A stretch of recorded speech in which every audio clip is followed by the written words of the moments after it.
I'm Jason Freeman. I'm an assistant professor of music at the Georgia Institute of Technology in Atlanta.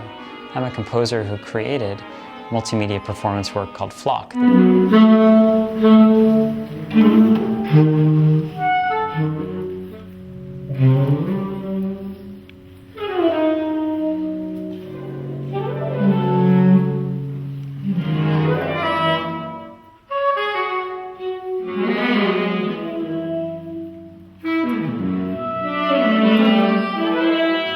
There's actually a real sense of space in this piece, Flock, because we actually invite the audience to get out of their seats. The musicians are not seated either, and they're dancers, and we're all kind of exploring the space and interacting with each other during the course of the performance.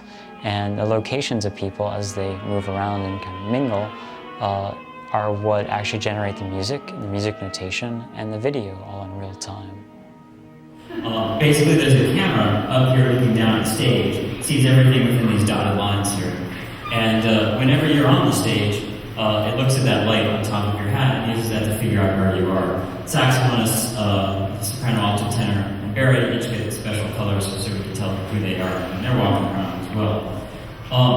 And so we take this information about where people are standing and how they're moving and use that to make the music in the performance. We're using some computer vision software that we developed, and then we're just using a lot of other software we wrote that basically maps that data that's coming through into a lot of different formats. It renders video that we project on the wall. It renders music notation that we send over Wi-Fi to some PDA, little handheld devices for the musicians to read.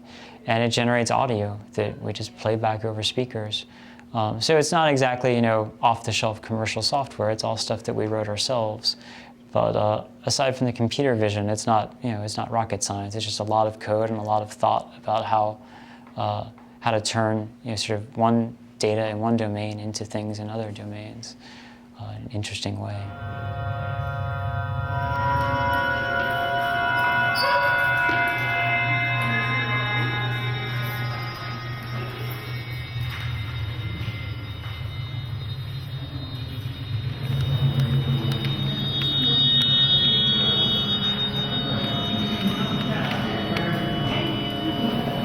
The first thing that happens when you walk into this space is you're given this hat to wear with a little light on the top of it. Immediately you know that something is not quite right. And usually people laugh a little bit, and sometimes they're a little reluctant initially to put that on. But the ushers usually do a good job, and they get them to be good sports. And so it gets them into a good frame of mind that they're doing something different, that they should be a good sport, have a little bit of a sense of humor about it. So.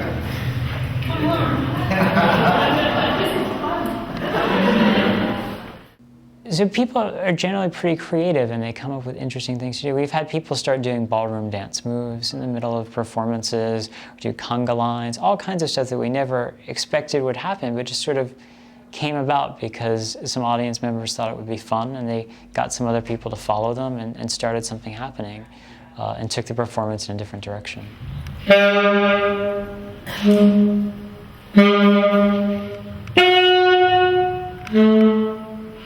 There's a wide range of different things that happen over the course of the evening, and some of that's not up to me, some of that's up to the performers.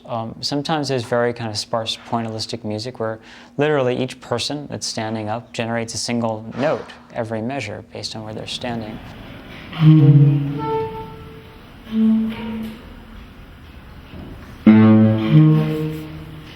But over time, we create much more kind of, it's almost like as you move across the stage, you're kind of creating a finger painting kind of effect or something. And this score doesn't look like a musical score anymore. It looks like a bunch of kids did a finger painting project together or something, with all these different motion trails that people have created as they move around the space.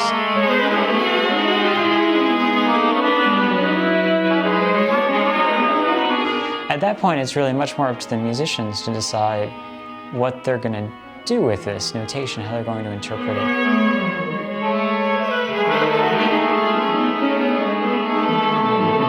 We're working with some wonderful performers based in the San Francisco Bay Area. the Rova Saxophone Quartet. And they come from a very strong experimental jazz improvisation background. And so they're used to improvising together under all kinds of bizarre circumstances. So it's really in their hands to decide what to do with it. Any given night it might change a lot. It might sound like Ornette Coleman, it might sound like American minimalism. In past performances, sometimes it ends up sounding a little bit like salsa or something. You just never know.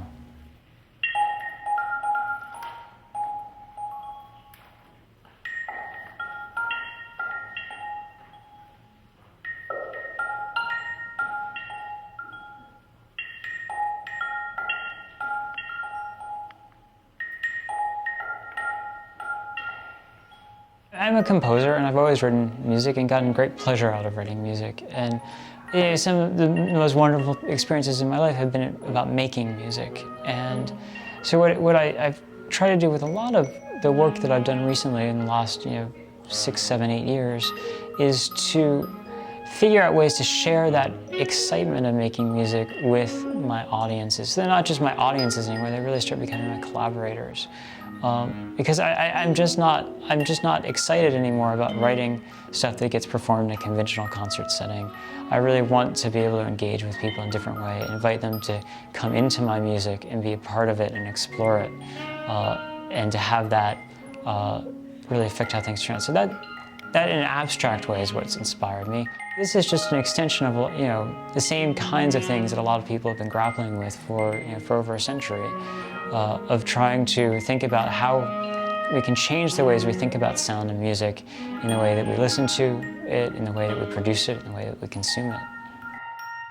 I discovered that taking big risks usually pays off, and trusting other people. That I could spend months and months thinking about every single note in a piece and produce a perfect score, but it's much more exciting and much more rewarding to me to think about a process by which other people can help create those notes. Sometimes it's going to fall flat on its face, and that's okay, as long as there are those times where something really wonderful happens, because that's really what performance is all about at the end of the day. Creating something unique and memorable and exciting that can never happen the same way again.